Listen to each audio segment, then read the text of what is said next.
जब भी कहीं प्रदर्शन होता है तो ज़्यादातर भाजपा हाय हाय के ही नारे लगते हैं। सत्य कहेंगे, सत्य लिखेंगे, सत्य चलेंगे। डिलिमिटेशन के बाद इलेक्शन धीरे धीरे अब करीब आ रहे हैं और लोगों का गुस्सा भाजपा के प्रति बढ़ता जा रहा है। जब भी कहीं प्रदर्शन होता है तो ज़्यादातर भाजपा हाय हाय के ही नारे लगते हैं। आज भाजपा कार्यालय के बाहर रेवरे खेल टीचर्स और रेवरे जंगलात के कर्मचारी जो थे वो प्रदर्शन कर रहे थे और ज़ोरदार प्रदर्शन कर रहे थे।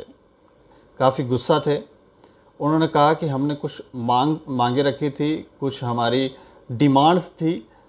उन डिमांड्स को पूरा करने के बजाय हमें टर्मिनेट कर दिया।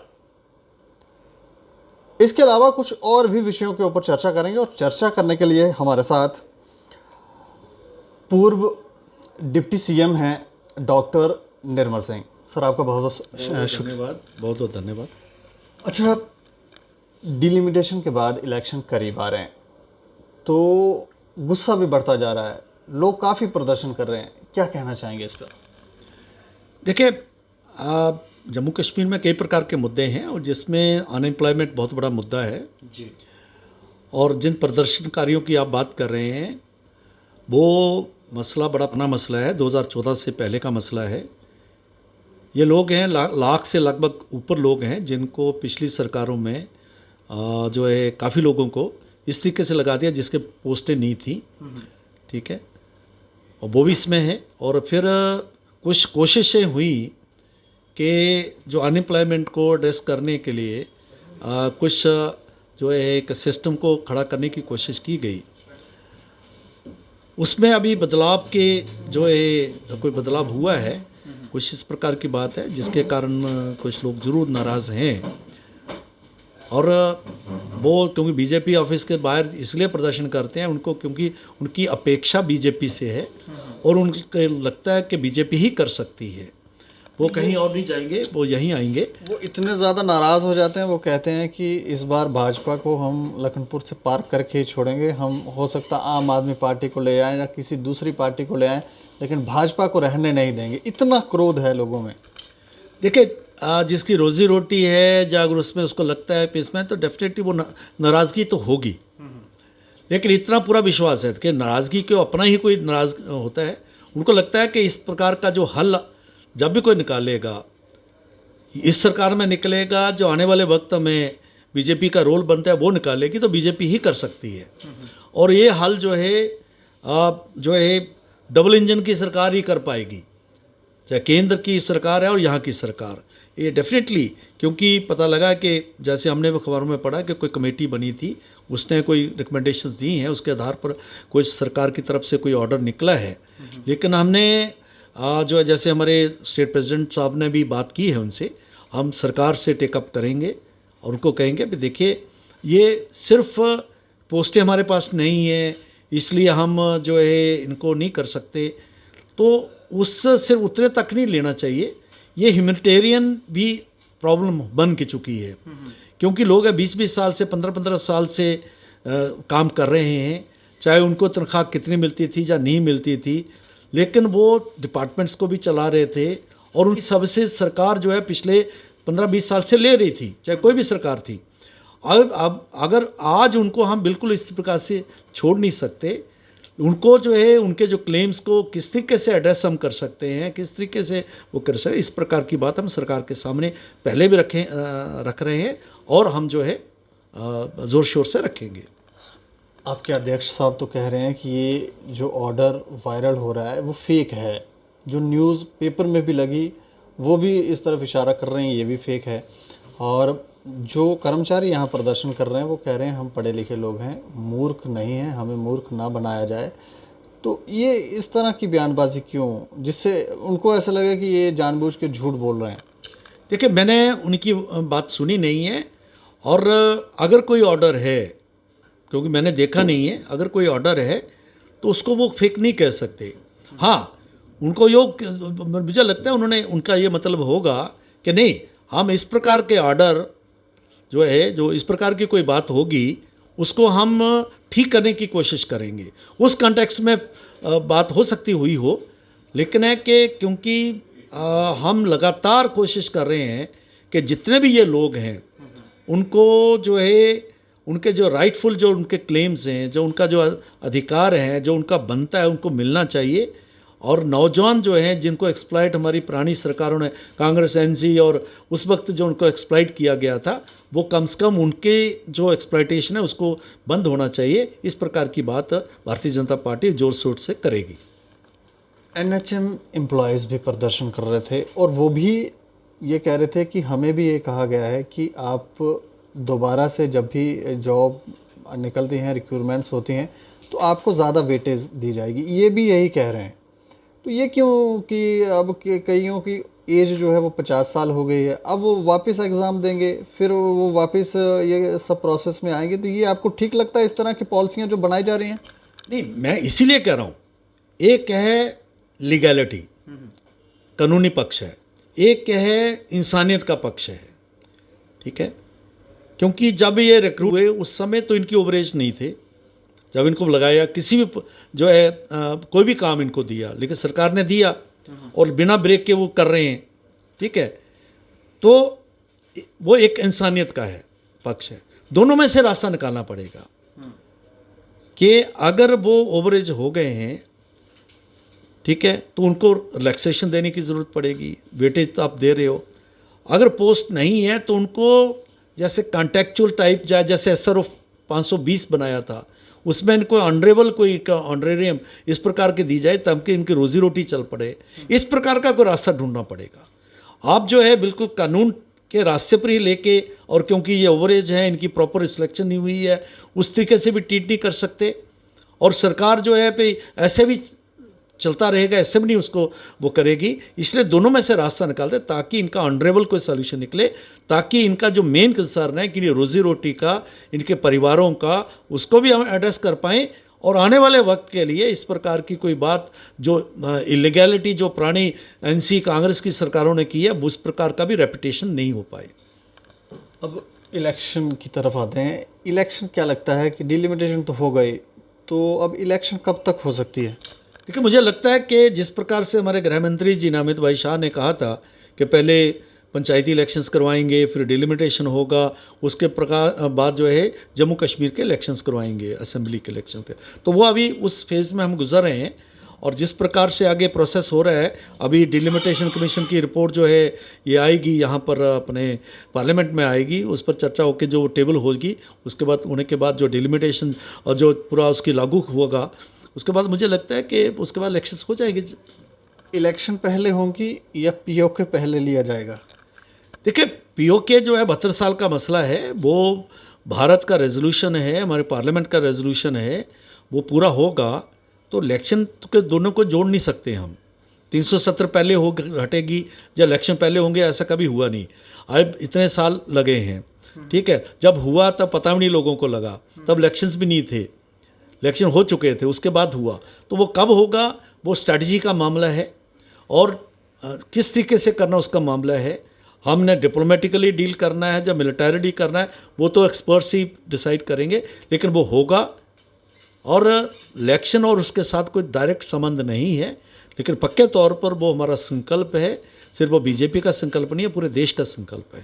कह सकते हैं कि इलेक्शन से पहले पहले हो जाएगा, क्योंकि माता खीर भवानी के मंदिर में जो कुंड का पानी है वो भी लाल हो रहा है। और ऐसे संकेत हैं, पंडित जी कहते हैं कि जब भी पानी का रंग लाल हुआ है तब तब खून बहा है। 1990 में भी ऐसा हुआ है, अब दोबारा से ऐसा हो रहा है। तो ये क्या संकेत है, ये क्या? ये पंडित जी बेटर बता सकते हैं, मुझे कोई जानकारी नहीं है इस बात की। लेकिन ये है कि POK लेना ही है, हो सकता है इलेक्शन से पहले ही ले लें। देखिए, मैं कहता हूँ फिर ये स्ट्रैटेजी का मामला है, इसको समय से नहीं बांधा जा सकता, बांधना भी नहीं चाहिए। ये हम अपने एक्सपर्ट्स पर छोड़ दें, चाहे वो हमारे जो स्ट्रैटेजिस्ट हैं, डिप्लोमेट्स हैं, या केंद्र का नेतृत्व है, चाहे बाकी लोग हैं, क्योंकि जो पॉलिसी मैटर तो वही बनेगा, उस पर छोड़ना चाहिए। और जब भी अप्रोप्रिएट समय आएगा वो करेंगे, करना है करेंगे, ये तो हमें पूरा विश्वास है। कब करेंगे, किस तरीके से करेंगे, ये उन पर छोड़ देना चाहिए। ये होने के बाद ही टारगेट किलिंग जो है कश्मीर के अंदर, घाटी के अंदर रुकेंगे? देखिए, उससे पहले भी रुक सकती हैं, लेकिन ये बहुत बड़ा कारण है, जो क्योंकि कारण यानी कि पाकिस्तान जब तक उसकी डिसमेंबरमेंट नहीं होती, जब तक वो टूटेगा नहीं, तो वो ये शरारत करता रहेगा। या तो उसको अक्ल आए, जो उसको अक्ल आने वाली नहीं है, मतलब टेढ़ी दूंब है, वो सीधी होने वाली नहीं है। लेकिन अल्टीमेटली हमें बड़ा फर्मली, जिस प्रकार से हम डील करें पाकिस्तान से, और फर्मली डील करना पड़ेगा, क्योंकि वो अपनी शरारत से बाज नहीं आएगा। तो मुझे लगता है कि कुल मिला के जो इन टोटलिटी जो भी स्ट्रैटेजी बनेगी, जिस प्रकार से होगा, और क्योंकि टारगेट किलिंग नहीं होनी चाहिए, एक भी जान नहीं जानी चाहिए, तो ये तो हर सरकार का एक मकसद रहता है, हर कंट्री का मकसद रहता है, उस तक हम पहुँचेंगे। लेकिन ये प्रॉक्सी वार है, इसको हम इमीडिएटली रोक सकते हैं, क्योंकि वो चोर है, वो कब आके चोरी कर जाएगा, कब आके वो शरारत कर जाएगा, तो वो तो उनका काम ही एक है। उसको अपने वो पाकिस्तान एक भिखमंगा देश बन गया है, आर्थिक तौर पर बिल्कुल ख़त्म हो गया है। अगर वो कश्मीर नहीं उठाएंगे तो 4 हिस्सों में बटेगा। उनको लगता है आज POJK में आज़ादी के नारे लगते हैं, भारत के साथ जुड़ने के नारे लगते हैं, पूरी दुनिया में डिप्लोमेटिकली आइसोलेट हो चुका है। जिस मुस्लिम उम्मा की वो बात करता, लीडरशिप की बात करता, कोई उसको पूछता नहीं है। इस प्रकार की हालत है उसकी। तो उसको लगता है कि एक मुद्दा है कि भारत के साथ जो है घृणा फैलाओ, हेटरनेस है, वही मुझे बनाए रखेगा। लेकिन वो ज़्यादा देर तक पॉलिसी चलने वाली नहीं है। तो हमारी जो है केंद्र जो है डील कर रहा है, तरीके से डील कर रहा है, और अल्टीमेटली पाकिस्तान जो है उसको फॉर्मली डील किया जाएगा। और कश्मीर भी जो है इसको एक सिक्योर्ड प्लेस है, इस प्रकार को कोई शरारत ना कर रहे, उसके लिए भी हम बड़े जो है तरीके से योजना बन रही है, काम कर रहे हैं। इस बार अमरनाथ यात्रा होगी, क्योंकि आतंकवादी धमकियां दे रहे हैं, तो होगी या फिर पहले की तरह इस बार भी श्रद्धालु वापस जाएंगे? देखिए, आज तक अमरनाथ यात्रा कभी रुकी नहीं है, 90s में भी नहीं रुकी थी, जबकि पूरा वहाँ के बहुत ज़्यादा समाज के हिस्से का जो है कश्मीर के लोगों का उनको सपोर्ट था, धनधनाते थे, सड़कों पर घूमते थे, बंदूकें लगाते तब थे। आज तो वो भगौड़े हैं, कहीं दिखता है वो मारा जाता है, चोरी से जो है स्ट्राइक करते हैं। और उस समय कमज़ोर सरकारें थी, उसके बावजूद भी अमरनाथ यात्रा रुकी नहीं। आज तो हमारे केंद्र की भारतीय जनता पार्टी का नरेंद्र भाई मोदी की सरकार है। आज आर्मी के पास सीधे सीधे ऑर्डर्स हैं, पुलिस ही उनको डील करने के लिए काफ़ी है, हमारी जम्मू कश्मीर की पुलिस। तो इसलिए वो तो हमें सोचना भी नहीं चाहिए। और कायरों से क्या है, गिदर बबकियों से थोड़ी चीज़ें रुकते हैं, कोई जो रखता है, ये देश थोड़ी रुकेगा गिदर बबकियों से। ये इतना करने के बावजूद भी मतलब इतना जो किया इन्होंने 30-32 सालों में, वो नहीं कर पाए, तो अभी क्या कर पाएंगे। तो इसलिए मुझे लगता है भी कभी इसको चर्चा का विषय बनना ही नहीं चाहिए कि एक चिट्ठी आ गई तो इसके कारण से जो है कोई चीज़ें रुक जाएंगी। और देखेंगे वो जो चिट्ठी लिखने वाले भी और जिस प्रकार के उनके लोग हैं, उनको अल्टीमेटली उनको उनके निजाम तक पहुँचाया जाएगा, और वो इस धरती में उन पर रहने का उनको कोई हक नहीं है।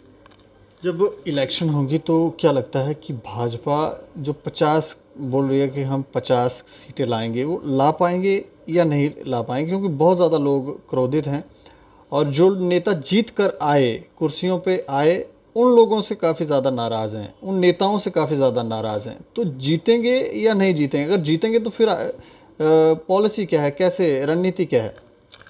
देखिए, होता क्या है कि कोई भी सरकार होगी, कोई भी नेता होगा, 100% डिलीवर नहीं कर सकता।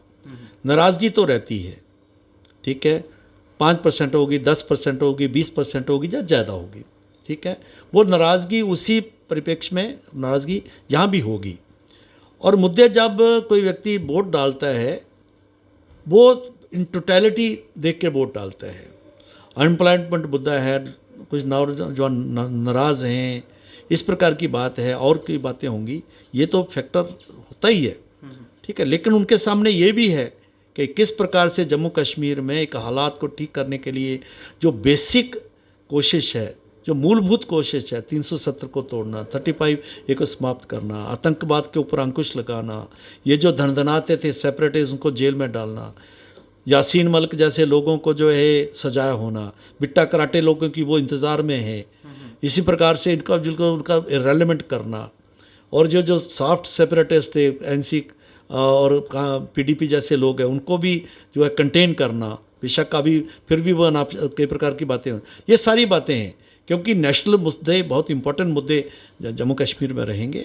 हाँ, डेवलपमेंट के मुद्दे, डेवलपमेंट में भी हम कहीं कम नहीं है। एम्प्लॉयमेंट के लेवल पर हम ठीक है, जिस प्रकार की अपेक्षाएं वह नहीं है, लेकिन डेवलपमेंट के आज हर घर में गैस मिलेगी, मकान पक्के हो रहे हैं, आयुष्मान भारत में 100% कितना लोगों को लाभ मिल रहा है, 5-5 लाख का हर व्यक्ति को लाभ मिल रहा है।